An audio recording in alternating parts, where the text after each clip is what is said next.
we owe them gratitude for what they did for Europe in the Second World War, but everyone knows that that doesn't give the Americans right to take territory from countries that they have assisted in the Second World War. If that were the case, I mean, they could take land from Britain, from France, from Netherlands, Belgium, uh, and a very large number of countries would then be unsure whether the Americans would one day wake up and think, well, we helped you 80 years ago, so now we can take your territory. Of course, it does not work like that. We try to pay back by being a very good and loyal ally and helping the Americans. And if one day they were under attack, like they were in 2001, we will be there. But we're not going to give up land and people because of Second World War. Indeed, and as you say, given that Denmark fought under Article 5 in response to 9/11, some of these comments coming out from the US president in the last few weeks, they've got to sting a little bit for some of your colleagues in the government and for Danes who fought alongside the US only this century. There's a lot of insults every day. I heard the US Treasury Secretary say that he thinks Denmark is an irrelevant country. Trump is mocking us about having been invaded very quickly by the Germans, who are 15 times larger than Denmark. There's a lot of comments like that. I don't think we listen too much to it. I think we're beyond that. I mean, we're used to hearing things like that, and I don't think it really bites that much. It's more the unpredictability of the American security guarantee that concerns us, and that concerns us a lot. Hmm. And so, to what extent will this impact the wider Danish-US relations, or is this something that can be seen more as a temporary hiccup rather than something that's going to take a while to repair relations over? Um, the level of trust that we had before is not coming back. Mhm.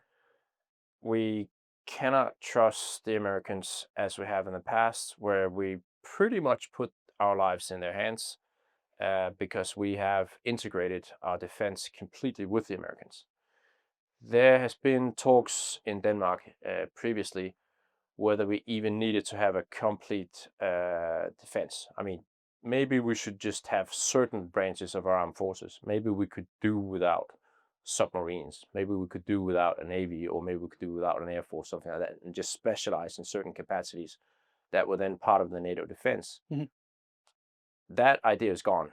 I mean, now we know that we have to be able to fight and have a complete armed force, and we can't rely on the Americans because it can switch very quickly. And we don't know if the Americans are going back to valuing allies again, or whether they're going to continue to be hostile with Europe and try to extort us to take things that don't belong to them just because they have the upper hand militarily.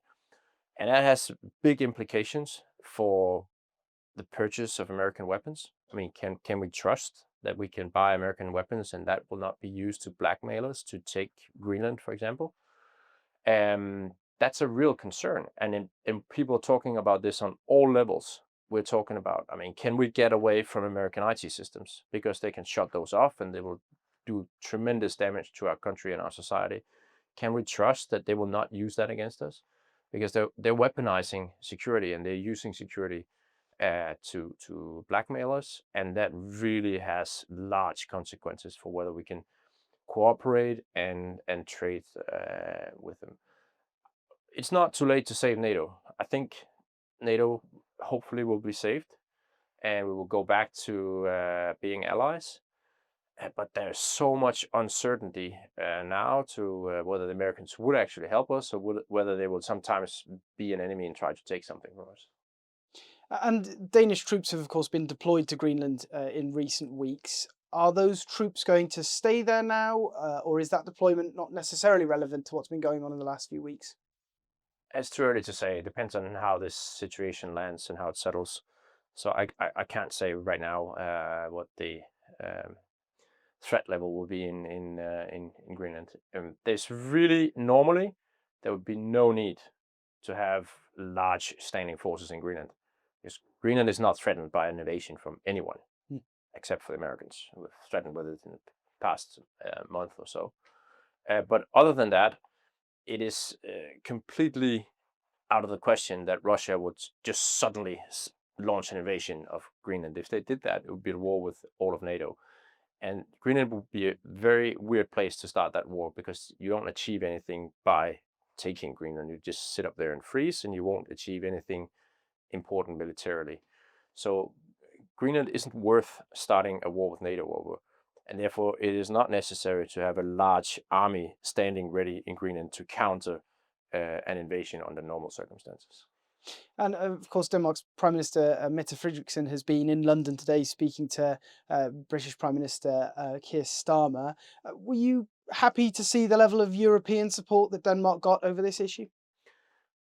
We've been very grateful for the support we have received from the UK, from Keir Starmer, also from other leading politicians in the British Parliament. We've heard those speeches, and it means very much to us, because we cannot stand up to the Americans alone.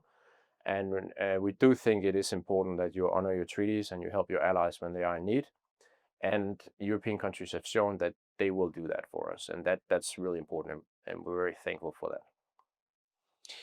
And the deployment of these troops that's happened in the last few weeks, it's been reported that part of the reason the US decided they would need to back down over this is because no one wants to see a shooting war in Greenland. Is there a level here, in a way here, has the idea of traditional deterrence worked in helping this climb down by the US government, in that they've seen that this is not going to be a sort of pushover and that Europe is willing to stand up for itself? I mean, we're not claiming a victory over the Americans because they backed down from invading us. That's not the situation. We're glad that it's been clarified that military threat is off the table. But it's not like we have threatened the Americans or shown that we could defeat them in Greenland or anything like that. I think a bit of reason and sanity has prevailed here, because it has been clear that this would be a complete meltdown of the Western alliance. And hopefully that has made some kind of impression on the Americans also. But also the fact that the Greenlanders simply don't want to be Americans, because a lot of Americans and influencers from the MAGA camp seem to have gotten the idea that the Greenlanders wanted to be part of America. They were fed that lie from the beginning, and a lot of them seem to believe it. And the Greenlanders have made that crystal clear that's not the case. And I think that has also been very decisive in convincing the American public that this is not something you do. You don't invade a country, try to subjugate people, and take away their freedom in 2026 when you're celebrating your own 250 years of independence. And do you think this has had an impact, if any, on the issue of Greenland's independence? I think this has a big impact on the relationship, of course, between Denmark and Greenland in the future.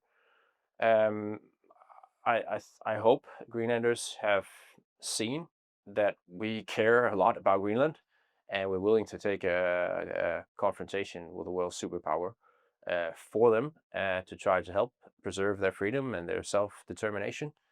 And I think that will have an impact also on the future between our two countries.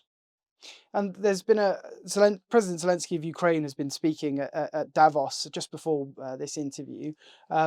He's had a somewhat frustrated tone with Europe as well as the US. Is he right, do you think, to be worried about how all of this might be distracting from what was previously the main security focus in Europe, a possible threat from Russia? It is a distraction from what we should be focusing on, which is to help Ukraine survive against a Russian invasion where they're murdering Ukrainians for no reason. That's what we should be focusing on. And Denmark has put a lot of money, a lot of military equipment to Ukraine. We're the leading contributor to Ukraine per capita. And that's by a pretty large margin, actually. So we really have tried to help in the fight against Russia.